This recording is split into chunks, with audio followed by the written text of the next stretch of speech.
श्री शिवाय नमस्तुभ्यम श्री शिवाय नमस्तुभ्यम श्री शिवाय नमस्तुभ्यम श्री शिवाय नमस्तुभ्यम। भोला सब दुख काटो हमारा, हे शंभो सब दुख काटो हमारा, हे भोलेनाथ सब दुख काटो हमारा। आज दिनांक 15 जुलाई 2024, दिन सोमवार, मेरे महादेव जी का वार। मैं प्रथम पूज्यदेव गणपति गणेश जी महाराज का आह्वान करता हूं कि स्कंद महापुराण की इस कथा में पधार कर आवाज समझ देवी देवताओं को आने का मार्ग दे तथा प्रथम पूछता स्वीकार करें। मैं अपने महादेव जी और मैया पार्वती से अनुरोध करता हूं कि गौर बिंदोरा का आसन ग्रहण करें और शिव महापरिवार के साथ इस कथा का श्रवण करें। मैं यहाँ के स्थान देवता, वास्तु देवता, ग्राम देवता, क्षेत्रपाल देवता, समस्त देवी देवताओं से अनुरोध करता हूँ कि आप इस कथा स्थल पर पधार कर इस कथा का भावपूर्वक श्रवण कर हमें अनुग्रहित करें। मैं अपनी कुल देवी तथा मेरे श्रोताओं के कुल देवता कुल देवी का भी आह्वान करता हूँ, उनसे भी प्रार्थना करता हूँ कि इस कथा स्थल पर पधार कर भावपूर्वक कथा श्रवण कर हमें आशीर्वाद प्रदान करें। मैं स्कंद देव कुमार से भी अनुरोध करता हूँ कि आप भावपूर्वक इस कथा का श्रवण कर सब पर अपनी खंड कृपा बनाए रखें और मेरे भी कष्टों का निवारण करें। कल रविवार के दिन मैंने पाठन किया था, लेकिन साउंड नहीं आने के कारण वीडियो में मैंने उसको कल नहीं किया। आज उस कथा को दोबारा करूंगा। हे महादेव, अगर मुझसे भूल हो रही हो तो क्षमा करके मुझे माफ कीजिएगा। मैं आकाश राजगढ़िया वंशल गोत्रोत्पन्नोहम उमा शंकर नारायणी देवी कांता राजगढ़िया का पुत्र आचार्य संगीत कृष्ण जी महाराज सांवरिया बाबा महामंडलेश्वर चतुर्थ संप्रदाय के अध्यक्ष का शिष्य, उनसे आज्ञा लेकर आज की शिव स्कंद महापुराण की इस कथा को प्रारंभ करूंगा। हे पंडित प्रदीप जी मिश्रा के द्वारा प्रेरित होने के कारण मैंने प्रेरणा लेकर 18 पुराणों को पढ़ने का संकल्प लिया है। 18 पुराण इसी यूट्यूब चैनल पर छोड़ के डालूंगा और आप समूह के लिए, ईश्वर की कृतार्थ के लिए, ईश्वर की कृपा के लिए यह मैं ग्रंथ संचय कर रहा हूं। कृपया आप सब मेरा सहयोग करें। काल हर दुखहर दारिधर कष्टहर, हर हर महादेव शंभु शंभु। मैं यूं तो यही कहूंगा कि बाबा आप अविनाशी हैं, अचल हैं और सब के दिल के भाव को जानते हैं। फिर भी बाबा, आप मुझसे जुड़े मेरे बंधु बांधव हित नातेदार जो भी मेरे हित में हो, सब पर अपनी खंड कृपा बनाए रखें। इस YouTube चैनल को सुनने वालों पर विशेष कृपा बनाए रखें, उनके कष्टों का निवारण करते रहिए बाबा। और आप तो सदा देते ही हैं, आपके नाम का पूजा का फल हमेशा ही मिलता है। जिसने एक बार भी आपका नाम लिया है बाबा, उसका तो कष्ट कम होता ही है तथा किसी भी कथा का श्रवण करने मात्र से उनके कष्ट को निवारण मिलती। कालहर दुखहर दारिधर कष्टहर, हर हर महादेव शंभु शंभु, हर हर महादेव शंभु शंभु, हर हर महादेव हर हर। अरे बम बाबा बम बम, बोलो बम, बोलो बम, बोलो बम, मेरे बाबा है बोल बम, बोलो बम, बोलो बम। बोल बम का नारा है, बाबा ही एक सहारा है। बोलो बम, बोलो बम, नाच के बम, गा के बम, हंस के बम, गा के बम, हंस के बम, नाच के बम। मोछ वाला बोल बम, दाढ़ी वाला बोल बम, बोलो बम, बोलो बम, बोलो बम। गंजा बम, बोलो बम, गंजा बम, बोलो बम, बोलो बम, बोलो बम। बोल के बम, नाच के बम, गा के बम, हंस के बम, बोलो बम, बोलो बम। बोल बम का नारा है, बाबा ही एक सहारा है। बोल बम, बोलो बम, बोल बम, बोलो बम। हर हर महादेव श्री शिवाय नमस्तुभ्यम।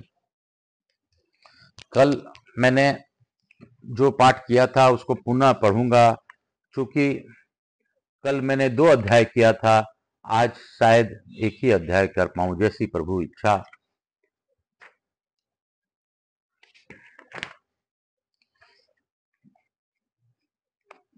हम लोगों ने जाना था कि नंदभ्रद ने किस प्रकार दूसरी स्त्री से विवाह किया तथा किस प्रकार बहुदक महाकुंड बहुदक के नाम से, इस प्रकार वह महाकुंड बहुदक के नाम से विख्यात हुआ। जो श्रद्धा पूर्वक इस तीर्थ का महात्म को सुनता है उस पर भगवान शुद्ध प्रसन्न होते हैं और वह अपने हृदय से मोक्ष का चिंतन करते हैं, उन भव सागर युग मुक्त हो जाता है। नारद जी कहते हैं, अर्जुन तदंतर मैंने इस तीर्थ की रक्षा के लिए देवियों की आराधना करके जिस प्रकार उन्हें यहाँ स्थापित किया वह प्रसंग सुनो। जैसे सबके आत्मा परमेश्वर सब भूतों में व्यापक है, उसी प्रकार उनकी शक्ति परमेश्वरी प्रकृति भी नित्य एवं व्यापक है। शक्ति के प्रसाद से मनुष्य सुख और समस्त संपदाओं को प्राप्त करता है। अर्जुन भगवती ईश्वरी की संपूर्ण भूतों में इस प्रकार स्थित है। बुद्धि ही पुष्टि, बुद्धि हिम पुष्टि, लज्जा, तृष्टि, शांति, क्षमा, स्पृहा, श्रद्धा, चेतना, मंत्र शक्ति, उत्साह शक्ति तथा प्रभु शक्ति, इन सब रूपों में परमेश्वर शक्ति ही सर्वव्यापक है। यही अविद्या रूप से बंधन का और विद्या रूप से मोक्ष का कारण होती है। सदा इसी की आराधना करके इंद्र आदि देवताओं ने ऐश्वर्य प्राप्त किया है। भगवती शक्ति ही पराग प्रकृति है, वही अनेक भेदों भिन्न भिन्न अनेक रूपों में स्थित है। इसलिए मैंने जिन महादेवियों को जहां स्थापित किया है वह सुनो। चारों दिशाओं में 4 महाशक्तियों को स्थापना की गई है। पूर्व दिशा में स्कंद स्वामिनी के द्वारा सिद्धांबिका की स्थापना हुई है। उन्हीं को सृष्टि की आदि में प्रकट हुए मूल प्रकृति कहते हैं। सिद्धों ने उनकी आराधना की है, इसीलिए उनका नाम सिद्धांबिका है। दक्षिण दिशा में तारा देवी विराजमान है, उनकी स्थापना मैंने ही की है। ये वही तारा है जिन्होंने देवताओं को तारने के लिए भगवान कच्छप का आश्रय किया लिया है। उन्हीं के आवेश से युक्त होने के कारण जगत गुरु भगवान कुर्म ने देवताओं का उद्धार किया। ये गिरजानंदिनी तारा बड़ी आराधना के बाद मेरे द्वारा यहाँ लाई गई। ये करोड़ों देवियों से घिरी हुई बड़ी अग्र देवी है। मेरे प्रति उद्धार का भाव होने के कारण मेरी प्रार्थना से दक्षिण दिशा में आकर रहती है। इसी प्रकार पश्चिम दिशा में शुभ स्वरूपा भास्वरा देवी स्थित है, जिनसे व्याप्त होकर सूर्य आदि मंडल प्रकाशित होते हैं। जिनकी शक्ति से संपूर्ण नक्षत्र मंडल सब और आते जाते हैं, वे भास्वरा देवी ही हैं। वे बड़ी प्रबल शक्ति हैं। मैं आराधना करके ब्राह्मण कटाह से उन्हें यहाँ लाया हूँ। वे कोटि देवियों से आवृत होकर यहाँ रहती हैं और सदा पश्चिम दिशा की रक्षा करती हैं। उत्तर दिशा में योग नंदिनी देवी का निवास है, जो पूर्व काल में बहुत ही प्रकृति के शरीर से प्रकट हुई तथा जिनको निर्मल दृष्टि से देखे जाने पर चारों सनकादिकों ने योग प्राप्त कर लिया। इसीलिए सनकादिक महात्माओं ने उन्हें योगेश्वरी कहा है। उन्हें भी आराधना करके अंड कटाह से यहाँ लाया हूँ। वे योगिनियों से भी घिरी हुई यहाँ उत्तर दिशा में निवास करती है। इस प्रकार ये 4 महाशक्तियां इस तीर्थ में सदा स्थित रहती है। तदंतर मैं 9 दुर्गाओं को भी यहाँ ले आया। उनका परिचय सुनो। त्रिपुरा नाम से प्रसिद्ध एक उच्च कोटि की देवी हैं, जिनसे आविष्ट होकर जगदीश्वर भगवान शिव ने त्रिपुरासुर को भस्म किया था। इसलिए भगवान हर ने त्रिपुरा कहकर स्वयं देवी दुर्गा का सत्वन किया। अतः वे संपूर्ण जगत के लिए पूजनीय हैं।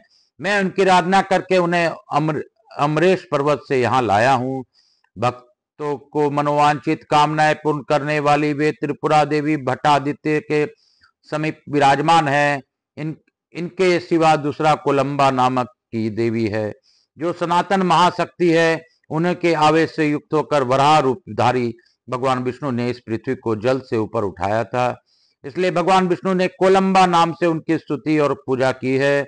अर्जुन, मैंने शक्ति योग से कोलंबा देवी को प्रसन्न किया है। वे बराहगिरी पर निवास करती हैं, वहीं से मैं उनको यहाँ लाया हूँ। तीसरी दुर्गा भी इस पूर्व दिशा में ही स्थित है। उनका नाम कपालिशा है। मैंने और कार्तिकेय जी ने उनकी स्थापना की है। उनका प्रभाव का वर्णन पहले किया जा चुका है। वह नरश्रेष्ठ धन्य हैं, जो कपालेश्वर की पूजा करके उन कपालेशा देवी का नित्य दर्शन करते हैं। वे संपूर्ण विश्व की शक्ति हैं। इस प्रकार 3 दुर्गाएं पूर्व दिशा में विराजमान रही हैं। अब पश्चिम दिशा में जो परम उत्तम 3 दुर्गाएं सुशोभित है उनका वर्णन करूंगा। पश्चिम में जो स्वर्णाक्षी देवी हैं वे समस्त ब्राह्मण का भली भांति पालन करने वाली है। मैंने बड़ी आराधना करके इस तीर्थ में उनका विराजमान किया है। जो उन्हें प्रणाम तथा भक्ति पूर्वक उनका पूजन करते हैं वे 33 करोड़ देवियों के समादर के पात्र होते हैं। पश्चिम में दूसरी महादुर्गा चर्चिता भी निवास करती है। उन्हें मैंने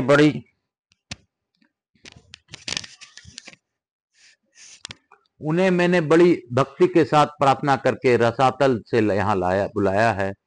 उसी दिशा में त्रिलोक विजया नाम से प्रसिद्ध तीसरी महादुर्गा का भी निवास है, जिनकी आराधना करके रोहिणी वल्लभ चंद्रमा ने त्रिभुवन में विजय प्राप्त की थी।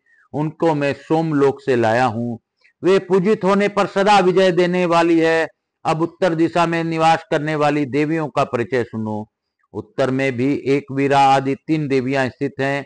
एक वीरा देवी पूजन तथा आराधन करने पर मनुष्यों को उनकी समस्त अभिष्ट वस्तुएं प्रदान करते हैं। अर्जुन, उन्हें मैं बड़ी आराधना के बाद ब्रह्मलोक से लाया हूँ। उनका नाम कीर्तन भी दुष्टों का विनाश करने वाला है। दूसरी हर्षसिद्धि नाम वाली दुर्गा देवी हैं, जो बड़ी बलवती हैं। उन्हें भी साके कोतर नामक स्थान से आराधना करके लाया हूँ। जो लोग हर्षसिद्धि की उपासना में तत्पर रहने वाले हैं उनके पास डाकनी आदि नहीं आती। तीसरी दुर्गा चंडिका देवी ईशान कोण में स्थित हैं। वे ही नवी दुर्गा है। उन्होंने पार्वती के शरीर से निकलकर रोष पूर्वक चंडमुंड नामक महान असुरों का संहार किया था। जो थोड़ा सा बहुत सामग्री के द्वारा कात्यायनी देवी का पूजन करते हैं उन्हें करोड़ों देवियों से घिरी हुई वे दुर्गा देवी ऐश्वर्य प्रदान करती है। जो मनुष्य देवी को प्रणाम करता है वह सब प्रकार के अरिष्टों को छुटकारा पा जाता है। बोलो शंकर भगवान की जय। बोलो मेरे पार्वती मैया की जय। बोलो दुर्गा मैया की जय। बाबा भोलेनाथ की इच्छा से हम लोगों को यह स्कंद महापुराण सुनने का अवसर मिल रहा है, जो हिंदी रूप में मैं पढ़ रहा हूँ। आप सबों से अनुरोध करता हूँ कि भावपूर्वक इस कथा का श्रवण कीजिए। आकाश राजगढ़िया यूट्यूब चैनल को जन जन पहुंचाने में मेरी सहायता कीजिए। आप अगर एक भी सब्सक्राइबर बनाते हैं और आप अपने भी सब्सक्राइब करते हैं तो मैं विश्वास के साथ कह सकता हूं कि आपके कष्टों का निवारण मेरे महादेव ही करेंगे। काल हर दुख हर दारिद्र कष्ट हर हर महादेव। मैं आगे की कथा पढ़ता हूं। नारद जी कहते हैं, अब मैं सोमनाथ की महिमा को स्पष्ट रूप से वर्णन करूंगा। जो इसका श्रवण कीर्तन करता है वह सब पापों से छुटकारा पा जाता है। अर्जुन, पहले की बात है, त्रेता युग में गौड़ देश के भीतर 2 महातेजस्वी ब्राह्मण थे। एक का नाम उर्जयंत और दूसरे का परालय। उन दोनों में ने एक दिन पुराण के एक श्लोक देखा। वे शास्त्रों के ज्ञाता थे। वह श्लोक देखकर उनके शरीर में रोमांच हो आया। श्लोक इस प्रकार था, प्रभाषधानी तीर्थानि पुलस्तस्यः प्रभुभ न वेस्तात्रैलोक्येव न त्यस्ति तीरथ मुनिसितम। ब्रह्मा जी ने पुलस्त मुनि से प्रभास आदि तीर्थों का वर्णन किया है। जिन्होंने इनमें डुबकी नहीं लगाई उन्होंने तीर्थ का सेवन नहीं किया। इस श्लोक पढ़कर वे बार बार इसे दोहराने लगे। तदनंतर वे दोनों ब्राह्मण प्रभास स्नान से के लिए घर से निकले और वनों एवं नदियों धीरे धीरे पार करते हुए महर्षियों से सेवित कल्याणमयी नर्मदा नदी के पार तक चले गए। मार्ग में गुप्त क्षेत्र महिसागर संगम की महिमा सुनकर वहां स्नान करके पुनः वे प्रभास के ही पथ पर चल दिए। वहां मार्ग सर्वथा जनशून्य था। वे दोनों यात्री भूखे और प्यास से बहुत पीड़ित हुए और सिद्धलिंग के समीप पहुंचकर मूर्छित हो गए। फिर 2 ही घड़ी के बाद उनको चेतना में आने पर प्रलय ने उज्जैन से धैर्यपूर्वक कहा, सखे मुझे यहाँ कुछ सुनाई पड़ा है, यह बतलाता हूँ, सुनो। तीर्थ यात्रा से थक कर मनुष्य जो जो शिथिल एवं कांतिहीन होना जाता है त्यों तो उनके लिए कुछ दान किए हुए दान से भगवान सोमनाथ प्रसन्न होते हैं। यह बात एक दूसरे से कहकर सुनकर मूर्छा दूर होने के बाद उज्जयंत और प्रलय लौटते हुए प्रभास क्षेत्र की ओर चले। उनकी वह निष्ठा देखकर भगवान शंकर ने दोनों को प्रत्यक्ष दर्शन दिया और उन दोनों के शरीर को अपनी कृपा दृष्टि से देखकर सुदृढ़ एवं सबल बना दिया। तब वे दोनों प्रभास तीर्थ में शिव जी के स्थान को चले गए। वे ही ये दो सोमनाथ सिद्धेश्वर के समीप विद्यमान हैं।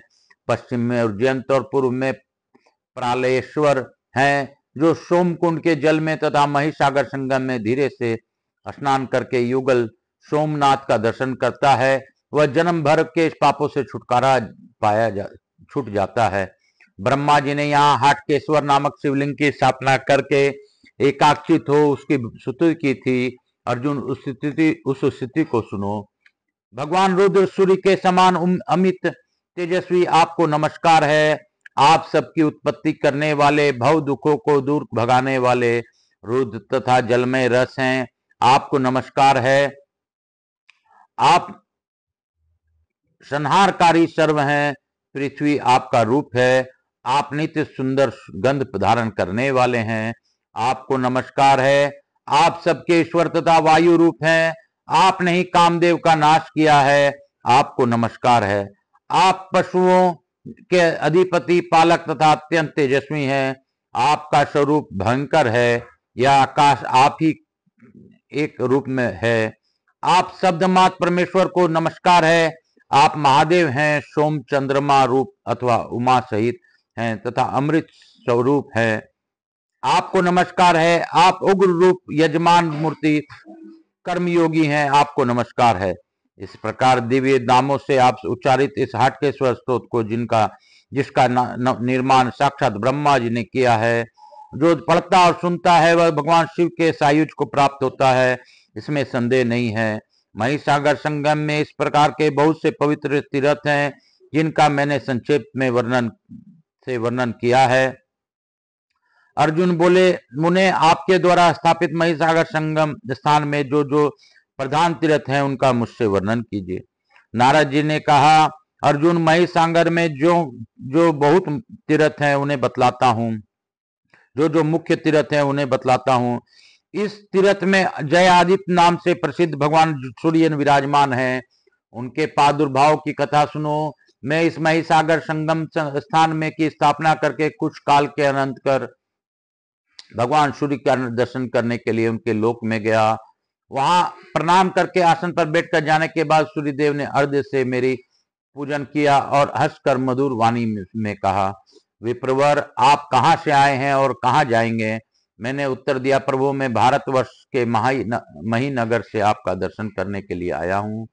सूर्यदेव बोले, आपने जो वहां स्थान स्थापित किया है उसमें जो ब्राह्मण निवास करते हैं उनके गुण मुझसे बतलाइए। वे ब्राह्मण किस गुणों से युक्त हैं? भगवान सूर्य के सच पूछने पर मैंने फिर उत्तर दिया, भगवान, यदि मैं उनकी प्रशंसा करता हूं तो मुझ पर यह दोष लगाया जा सकता है कि वह अपने आत्मीय जनों की स्तुति करता है और निंदा की तो वे पात्र ही नहीं है। फिर निंदा कैसे कर सकता हूं? दोनों ही ओर संकट है। अथवा उन महात्मा ब्राह्मण की महिमा तो अपार है। यदि मैंने उसे बहुत घटा करके कहा तब तो मुझे महान दोषी लगेगा। अतः मेरी यह सम्मति है कि यदि आप मेरे द्वारा पूजित द्विजेंद्रों की महिमा श्रवण करना चाहते हो तो स्वयं वहां चलकर उन्हें देखें। मेरा यह बात सुनकर भगवान सूर्य को बड़ा विस्मय हुआ। वे बार बार कहने लगे, मैं स्वयं ही चलकर उनका दर्शन करूंगा। यूं कहकर भगवान भास्कर ने मुझे तो विदा कर दिया और अपनी योग शक्ति के प्रभाव से आकाश में तपते हुए भी दूसरे स्वरूप से समुद्र के तट को चले दिए। उन्होंने महातेजस्वी वृद्ध ब्राह्मण का रूप धारण कर लिया था। त्रिकाल स्नान से जैसे पिंगल वर्ण की जटा हो जाती है वैसे पिंगल वर्ण की जटा धारण किए हुए उन महात्मा को मेरे ब्राह्मणों ने देखा। फिर तो वे हारित आदि द्विज अपने ब्रह्मशाला से उठकर उन ब्राह्मण देवता की ओर दौड़ पड़े। उस समय उनके नेत्र हर्ष से खिल उठे थे। नए आए हुए उन श्रेष्ठ द्विज को दे नमस्कार करके वे सबके सब प्रसन्नता पूर्वक बोले, विप्रवर, आज हमारा दिन बड़ा ही पुण्यदायक जनक है और यह स्थान परम उत्तम है, क्योंकि आपने स्वयं कृपा करके यहाँ पदार्पण किया है। इसमें संदेह नहीं है कि उत्तम ब्राह्मण कृपा करके ही किसी धन्य गृहस्थ को पवित्र करने के लिए आपके घर के अतिथि के रूप में पधारते हैं। अतः आप इन पैरों से चलकर फिरकर आए आज हमारे ग्रहों को पवित्र कीजिए, साथ ही दर्शन, भोजन और विश्राम आदि के द्वारा हमारे सहित इस स्थान को भी पवित्र बनाइए। अतिथि बोले ब्राह्मणों, भोजन दो प्रकार का होता है, एक प्राकृतिक और दूसरा परम। अतः मैं आप लोगों का दिया हुआ उत्तम परम भोजन प्राप्त करना चाहता हूँ। अतिथि की यह बात सुनकर हारित ने अपने 8 वर्ष के बालक से कहा, बेटा कमठ, क्या तुम ब्राह्मण को बताए हुए भोजन को जानते हो? कमठ ने कहा, पिताजी, मैं आपके प्रणाम करके वैसे परम भोजन का परिचय दूंगा तथा ब्राह्मण देवता को वह भोजन देकर तृप्त करूंगा। प्रकृति आदि 24 तत्वों के समुदाय को जो तृप्त करता है वही प्राकृतिक भोजन कहलाता है। वह 6 रसों और 5 भेदों वाला बताया गया है। उसके भोजन करने से शरीर रूपी क्षेत्र की तृप्ति होती है। दूसरा जो परम भोजन कहा गया है उसकी व्याख्या इस प्रकार है। परम कहते हैं आत्मा को, उसका जो भोजन है वह परम भोजन है। अतः नाना प्रकार के धर्म का जो श्रवण है उसे अन्न कहा गया है। क्षेत्रज्ञ आत्मा उस अन्न का भोक्ता है और दोनों कान उन अन्न को ग्रहण करने के लिए मुख हैं। पिताजी, वही परम भोजन आज मैं इन ब्राह्मण देवता को दूंगा। विप्रवर, आपकी जो इच्छा हो पूछिए। विद्वान ब्राह्मणों की इस सभा में अपनी शक्ति के अनुसार मैं आपको संतुष्ट करूंगा। कमठ की यह महत्वपूर्ण बात सुनकर अतिथि ब्राह्मण ने मन ही मन उसकी सराहना की और यह प्रश्न उपस्थित किया, जीव कैसे उत्पन्न होता है? कमठ ने कहा, ब्राह्मण, पहले गुरु को, उसके बाद धर्म को नमस्कार करके मैं इस वेद वर्णित प्रश्न का यथाशक्ति समाधान करूंगा। जीव के जन्म देने के 3 प्रकार का कर्म कारण होता है, पुण्य, पाप और अभय मिश्रित। अर्थात कर्म 3 प्रकार के हैं, सात्विक, राजस और तामस। इन कर्मों के अनुसार जो सात्विक पुरुष है वह स्वर्ग में जाता है, फिर समय अनुसार जब स्वर्ग से नीचे गिरता है तब संसार में धनी, धर्मी और सुखी होता है। जो तमोगुणी पुरुष है वह नरक में पड़ता है और वहां नाना प्रकार की यातनाएं भोगने के पश्चात यहाँ आकर स्थावर योनि में जन्म लेता है।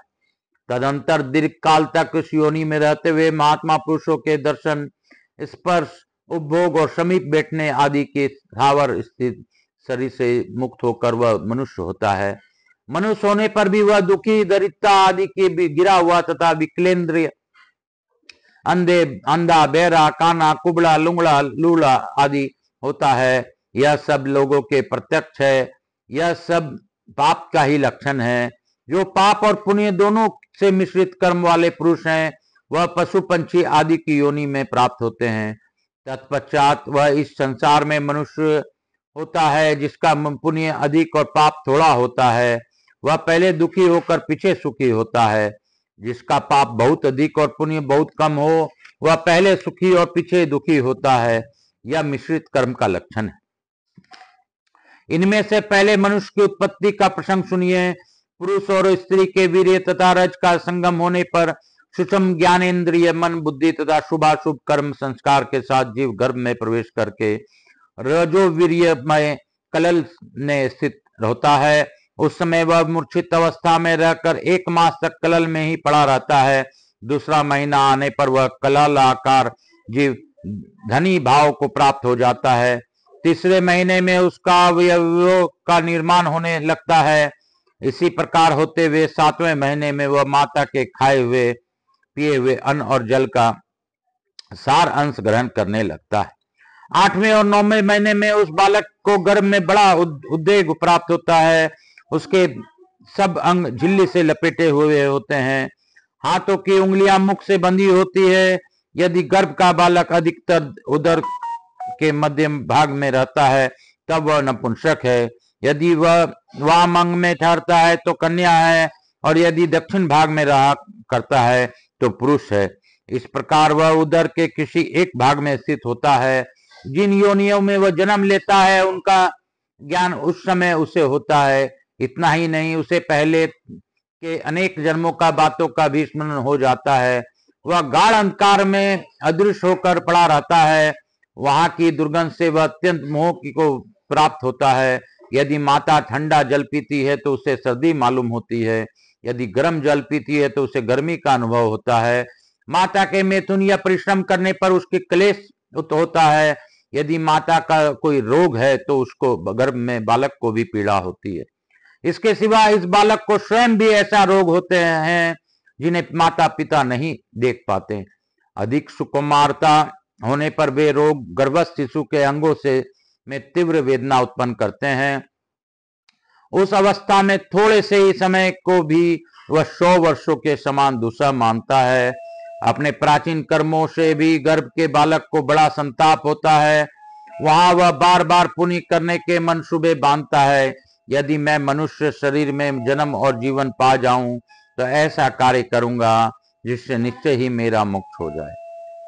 समनो सीमंतोन्नयन संस्कार के बाद उपयुक्त चिंता में पड़े हुए बालक के शेष 2 मास अधिक पीड़ा के कारण 3 युगों के समान बीतते हैं।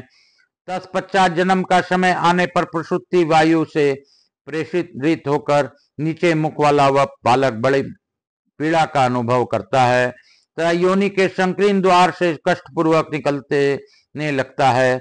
उस समय उसे ऐसी पीड़ा होती है मानो कोई उसकी चमड़ी नोच रहा हो। किसी के हाथ का स्पर्श आदि भी उसे आरे की धार के स्पर्श सा जान पड़ता है। जन्म लेने के पश्चात वह अचेत बालक केवल माता के स्तन मात्र को जानता है। पूर्व कर्मों के अधीन होने के कारण उसका गर्भगत ज्ञान नष्ट हो जाता है। फिर तो वह पूर्ववर्त काले, लाल और सफेद तामस, राजस और सात्विक कर्म करने लगता है। मनुष्य का शरीर एवं एक घर के समान है। उसमें हड्डियां ही प्रधान स्तंभ है। नस नाड़ियों के बंधन से ही यह बंधा हुआ है। रक्त मांस रूपी मिट्टी से यह लिपा हुआ है। विष्ठा और मूत्र रूपी द्रव्य का पात्र है। 7 धातु रूपी 7 दीवारों से वह अत्यंत दृढ़ बना हुआ है। केश और रोम रूपी घास फूस से इसे छाया गया है। मुख ही इस घर का प्रधान दरवाजा है। शेष 2 आंख, 2 कान, 2 नाक, लिंग और गुद्दा, ये 8 खिड़कियां इस घर की शोभा बढ़ा रही है। दोनों ओठ मुख रूपी द्वार के किवाड़ हैं। दांतों की उर्गला से इस द्वार को बंद किया गया है। नाड़ी इसकी नाली है और पसीने आदि ही इसके गंदे जल के प्रवाह हैं। यह देह गे कफ और पित्त में डूबे हुए है। जरावस्था और शोक से व्याप्त है। काल की मुखाग्नि में इसकी स्थिति है। राग और द्वेष आदि से यह सदा ग्रस्त रहता है तथा यह नाना प्रकार के शोक की उत्पत्ति का स्थान है। इस प्रकार मनुष्यों का यह देह रूपी गेह उत्पन्न होता है, जिसे क्षेत्रज्ञ आत्मा गृहस्थ के रूप में निवास करता है और बुद्धि उसकी गृहिणी है। इस शरीर में रहकर जीव नाना प्रकार के साधना में संलग्न हो नरक, स्वर्ग और मोक्ष को प्राप्त करता है। बोलो शंकर भगवान की जय, काशी विश्वनाथ की जय। हर हर महादेव। काल हर, दुख हर, दारिद्र हर, कष्ट हर, हर हर महादेव। बाबा भोलेनाथ ने हमें कितनी गहन बातें बताई है, जीवन के बारे में कितना ही हमें समझाया है, लेकिन हम लोग मोह माया क्षणभंगर में पड़कर इस बात को भूल जाते हैं और पाप ही पाप करते हैं। काल हर, दुख हर, दारिद्र हर, कष्ट हर, हर हर महादेव। काल हर, दुख हर, दारिद्र हर, कष्ट हर, हर हर महादेव। शंभो शंभो हर हर महादेव। कपूर गौरम करुणावतारम संसार सारम भुजगेन्द्रहारम सदा वसंतम हृदयारविंदे भवम भवानी सहितं नमामि। श्री राम जय राम जय जय राम। यहाँ के स्थान देवता, वास्तु देवता, ग्राम देवता, क्षेत्रपाल देवता, समस्त देवी देवताओं को मैं प्रणाम करता हूँ। मातृ देवी व पितृदेव व सब पितृ देवताभ्याम नमो नमः। स्थान देवता, वास्तु देवता, ग्राम देवता, क्षेत्रपाल देवता, समस्त देवी देवताभ्यो नमो नमः। मातृ देवी व पितृदेव व सब पितृदेवताभ्याम नमो नमः। स्कंद महापुराणाय नमो नमः। भक्त वत्सलाय नमो नमः। श्री शिवाय नमस्तुभ्यम। श्री शिवाय नमस्तुभ्यम। हर हर महादेव। घर घर महादेव। शीतलीकरण नाम कश्य। हर हर महादेव। हर हर महादेव। हर हर महादेव। हर हर महादेव। मातृदेवी भव पितृदेवो भव मातृदेवी भव पितृदेवो भव सब पितृदेवताभ्याम नमो नमः। हर हर महादेव, हर हर महादेव, हर हर महादेव। श्री शिवाय। आज गुप्त नवरात्र की नवमी है। आज मेरे यहाँ मुझे माँ का खजाना प्राप्त हुआ है और यह मैं स्कंद महापुराण को भी समर्पित करता हूँ और उनसे प्रार्थना पूर्वक अनुरोध करता हूँ कि सब पर अपनी अखंड कृपा बनाए रखें। लक्ष्मी जी सभी के यहाँ वास कर सभी का कष्टों का पालन करें। मैं प्रथम पूज्य देव गणपति गणेश जी महाराज से आह्वान करता हूँ कि आप लक्ष्मी जी सहित रिद्धि सिद्धि शुभ लाभ कुबेर जी महाराज के साथ हमारे यहाँ विराजमान रहकर अपनी अखंड कृपा बनाए रखें। आवाज समझ देवी देवताओं से भी अनुरोध करता हूँ कि आप हम सभी को आशीर्वाद प्रदान कर अपने स्थान को गमन करें, पुनः बुलाने पर पधार कर आशीर्वाद प्रदान करें। मैं अपने भोलेनाथ मैया पार्वती को भी धन्यवाद देता हूँ कि आज के उत्तम दिन में गुप्त नवरात्रे के दिन में हमारा यह लक्ष्मी का भंडार आपने मेरे यहाँ पहुंचाया है। इस भंडार से आप सब पर अपनी अखंड कृपा बनाए रखें। हे बाबा भोलेनाथ, मेरे कष्टों का निवारण आप ही करिए, आप ही जानिए, आप ही जानते हैं।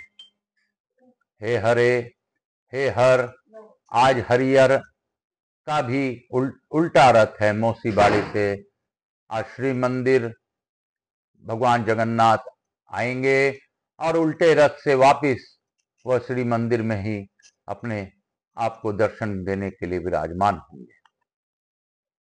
मैं आप सबों को वंदन करते हुए आप सबों को आज घुड़ती रथ बहुड़ा यात्रा की बधाई देता हूं और सभी पर मेरे भोलेनाथ की कृपा बनी रहे, स्कंद कुमार की कृपा बनी रहे, ऐसा प्रार्थना करता हूं। हे बाबा भोलेनाथ, आप सब पर अपनी अखंड कृपा बनाए रखिए। मुझसे जो भूल हो रही हो बच्चा समझकर माफ कर दीजिए। काल हर दुख हर दारिद्र हर कष्ट हर हर महादेव शंभो शंभो हर हर महादेव।